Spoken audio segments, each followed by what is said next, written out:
प्रदेश विधानसभा में 8,479.53 करोड़ रुपए का अनुपूरक बजट हुआ पेश। असंगठित क्षेत्र के मजदूरों को भत्ता देने के लिए सरकार की 4,000 करोड़ रुपए की व्यवस्था। मुख्यमंत्री योगी आदित्यनाथ ने विधानसभा में अनुपूरक बजट पर दिया बयान। कहा, उनकी सरकार में प्रदेश की अर्थव्यवस्था अब छठे नंबर से दूसरे नंबर पर पहुंच गई है। कई योजनाओं में प्रदेश प्रथम स्थान पर है। मुख्यमंत्री ने बजट में वृद्धजनों और दिव्यांगजनों की पेंशन राशि बढ़ाकर की 1,000 रुपए। कुष्ठ रोगियों को मिलेगी 3,000 की पेंशन राशि और आवास।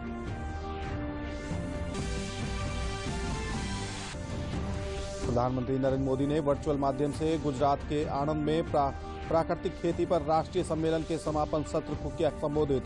कहा, देश के 80% किसानों को प्राकृतिक खेती से होगा फायदा। ग्रुप कप्तान वरुण सिंह के पार्थिव शरीर को भोपाल हवाई अड्डे पर लाया गया। सेना के वरिष्ठ अधिकारियों समेत आमजन ने दी भावपूर्ण श्रद्धांजलि।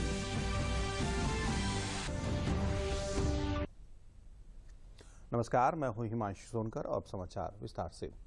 उत्तर प्रदेश विधानसभा में आज वित्त मंत्री सुरेश खन्ना ने द्वितीय अनुपूरक अनुदान और लेखानुदान प्रस्तुत किया। विधानसभा की कार्रवाई शुरू होते ही सपा कांग्रेस के सदस्य एसआईटी जांच रिपोर्ट पर चर्चा कराने और गृह राज्य मंत्री टेनी को बर्खास्त करने की मांग को लेकर वेल में आकर नारेबाजी हंगामा करने लगे। हंगामे के बीच ही संसदीय कार्य मंत्री सुरेश खन्ना ने अनुपूरक बजट वित्तीय वर्ष 2022-23 के एक भाग के लिए लेखानुदान पेश किया। योगी सरकार ने 8,479.53 करोड़ रुपए का दूसरा अनुपूरक बजट पेश किया है। सबसे खास बात यह है कि असंगठित क्षेत्र के मजदूरों को सरकार ने भत्ता देने की व्यवस्था की है। इसके लिए 4,000 करोड़ रुपए की व्यवस्था की गई है। राज्य सरकार के अनुसार इस बजट में प्रदेश के युवाओं, महिलाओं और किसानों को महत्व देते हुए उनके लिए नई योजनाओं का ऐलान किया गया है। वहीं राज्य सरकार ने केंद्र की तर्ज पर किसान सम्मान निधि की तरह एक नई योजना भी शुरू की है। साथ ही सूचना विभाग का बजट भी 150 करोड़ रुपए बढ़ा दिया गया है। वहीं विधानसभा में विपक्ष ने लखीमपुर की घटना के संबंध में सदन की कार्रवाई बाधित करने का प्रयास किया। उन्होंने गृह राज्य मंत्री अजय मिश्र टेनी के इस्तीफे की मांग की। विपक्ष ने कोरोना महामारी के दौरान सरकार के आंकड़ों पर भी प्रश्न उठाए। सरकार ने दूसरे अनुपूरक बजट में दिव्यांगों, बुजुर्गों और किसानों की पेंशन के लिए 670 करोड़ रुपए का प्रावधान किया है। इस बजट में खेल विभाग को 10 करोड़ रुपए आवंटित किए गए हैं। पावर कॉर्पोरेशन को 10 अरब की धनराशि और हर घर बिजली योजना के लिए अलग से 185 करोड़ रुपए आवंटित किए गए हैं। काशी विश्वनाथ गंगा दर्शन के लिए 10 करोड़, यूपी गौरव सम्मान पुरस्कार के लिए 10 करोड़ रुपए भी निर्धारित किए गए हैं। विधानसभा में अनुपूरक बजट के पेश होने के अवसर पर मुख्यमंत्री योगी आदित्यनाथ ने सभा को संबोधित किया। उन्होंने बताया कि कोरोना कालखंड में देश ने प्रधानमंत्री के नेतृत्व में मजबूती से इस चुनौती का सामना किया। 135 करोड़ लोगों को मुफ्त में वैक्सीन, 80 करोड़ लोगों को प्रधानमंत्री अन्न योजना का लाभ दिया गया है। मुफ्त टेस्ट उपचार की व्यवस्था भी की गई थी। देश में सर्वाधिक टेस्ट उत्तर प्रदेश में किए गए हैं। प्रदेश में आज 4 लाख टेस्ट करने की क्षमता है।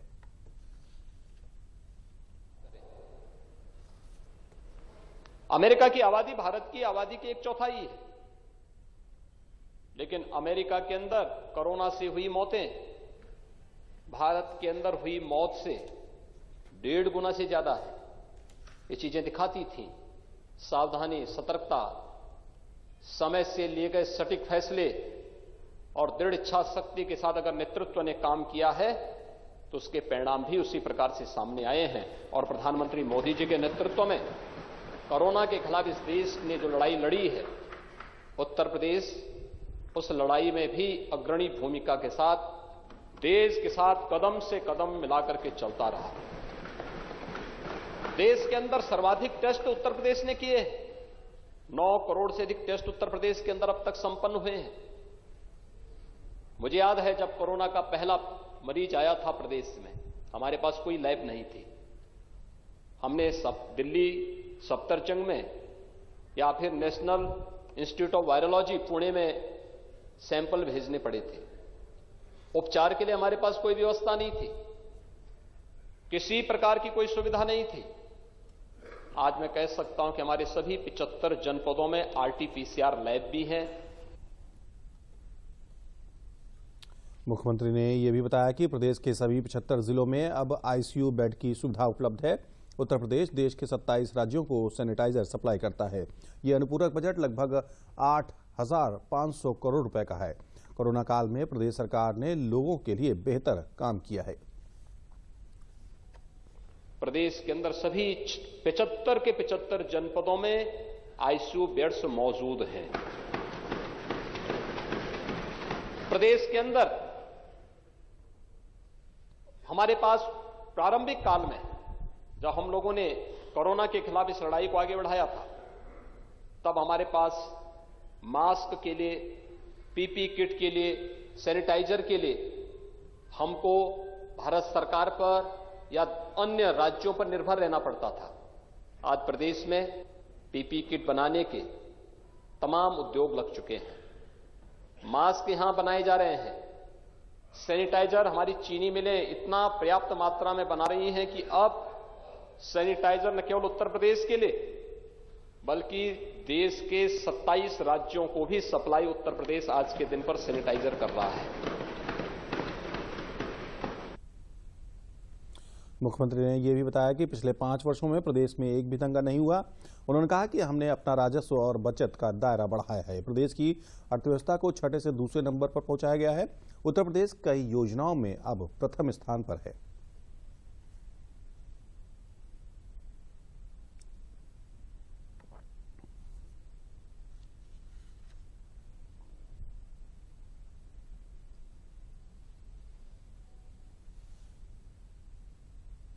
सबसे बड़ी लोगों के मन में धारणा थी उत्तर प्रदेश में कोई सुरक्षित नहीं रहेगा। उत्तर प्रदेश में दंगे होते हैं, आस्था का सम्मान नहीं होता है, विकास की कोई रुचि नहीं है। और कई जनपद तो हमारे ऐसे थे जहां के नौजवानों को देश के अंदर और दुनिया के अंदर लोग देख करके होटल में भी रूम नहीं देते थे। कई जनपद ऐसे थे जहां पर माफिया इतनी तेजी के साथ हावी थे कि वहां पर लोगों को, व्यापारियों को पलायन करने के लिए मजबूर होना पड़ा था। लेकिन आज मैं कह सकता हूं, जब हमारी सरकार 5 साल का कार्यकाल अपना पूरा कर रही है महोदय, तब मैं कह सकता हूं इन 5 वर्षों में प्रदेश के अंदर एक भी दंगा नहीं हुआ।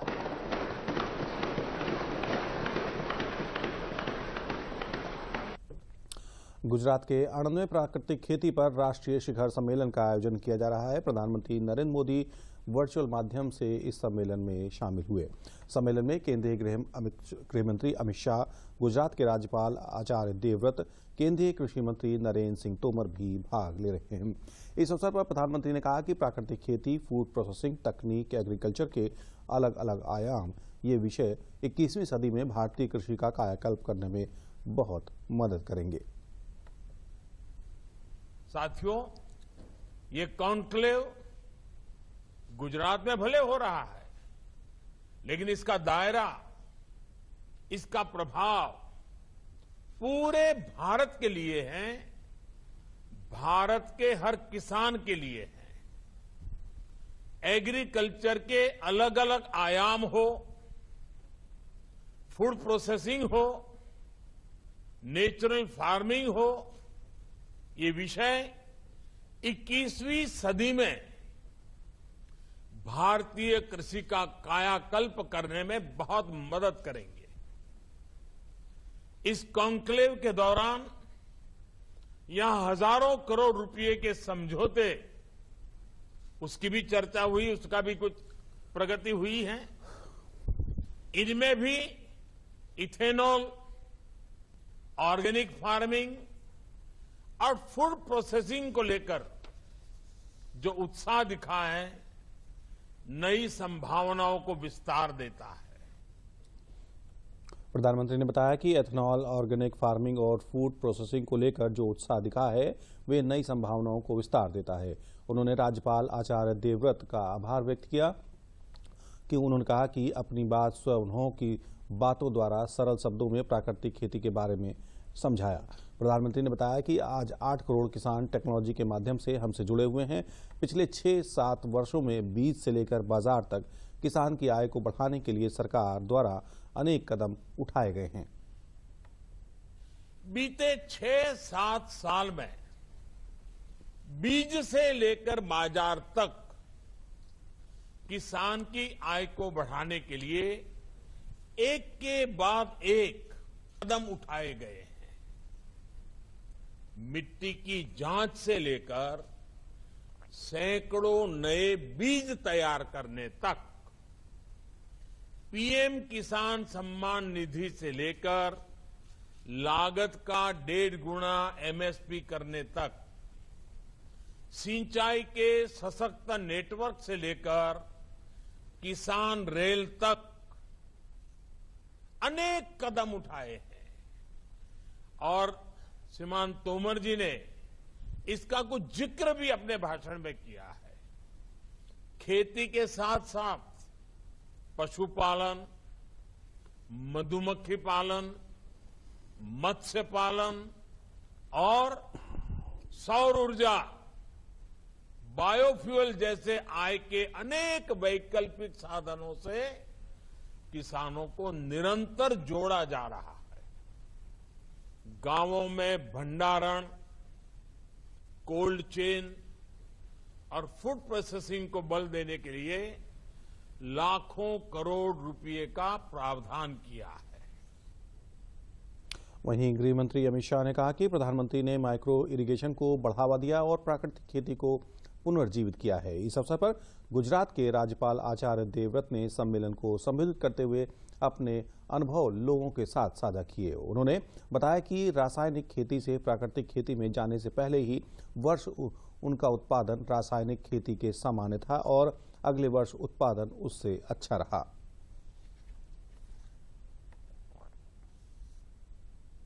जब मैंने उनको अपने गुरुकुल में बुलाया और 500 किसान इकट्ठे किए, 5 दिन का शिविर लगाया, उसमें स्वयं बैठ करके मैंने प्राकृतिक कृषि की समस्त जानकारियों को जाना और अगले 5 एकड़ खेत लेकर मैंने उसमें प्राकृतिक खेती उस विधि से शुरू की। मुझे बड़ा सुखद अनुभव मिला कि पहले ही वर्ष मैं लगभग उतना ले पाया जितना मैं रासायनिक खेती में करता था और अगले वर्ष उससे भी और अच्छा मेरा अनुभव रहा। फिर मैंने 10 एकड़ में वो खेती शुरू की, उसमें भी ठीक रहा। मैंने फिर सीधा 90 एकड़ में प्राकृतिक खेती शुरू कर दी और मेरा उत्पादन जितना रासायनिक खेती में होता था उतना हो गया।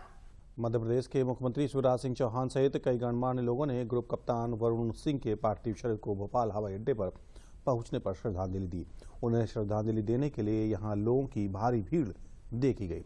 वरुण सिंह, जो तमिलनाडु में हुए हेलीकॉप्टर दुर्घटना में बुरी तरह से जख्मी हो गए थे, कल उनका निधन हो गया था। मध्य प्रदेश के मुख्यमंत्री शिवराज सिंह चौहान ने उनके परिवार के लिए 1 करोड़ रुपए की सम्मान निधि देने की बात कही है। और अंत में प्रमुख समाचार एक बार फिर।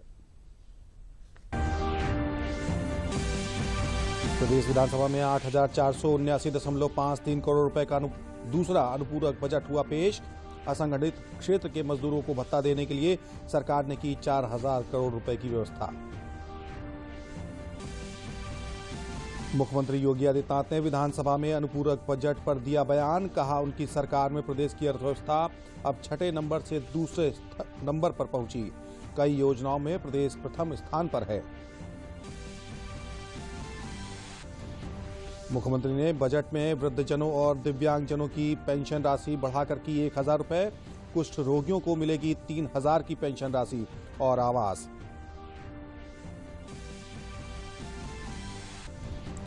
प्रधानमंत्री नरेंद्र मोदी ने वर्चुअल माध्यम से गुजरात के आणंद में प्राकृतिक खेती पर राष्ट्रीय सम्मेलन के सत्र को किया संबोधित। कहा, देश के 80% किसानों को प्राकृतिक खेती से होगा फायदा।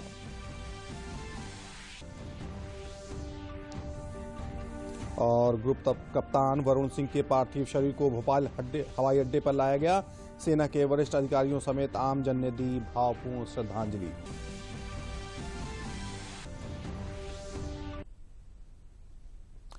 इसी के साथ समाचार समाप्त हुए। नमस्कार।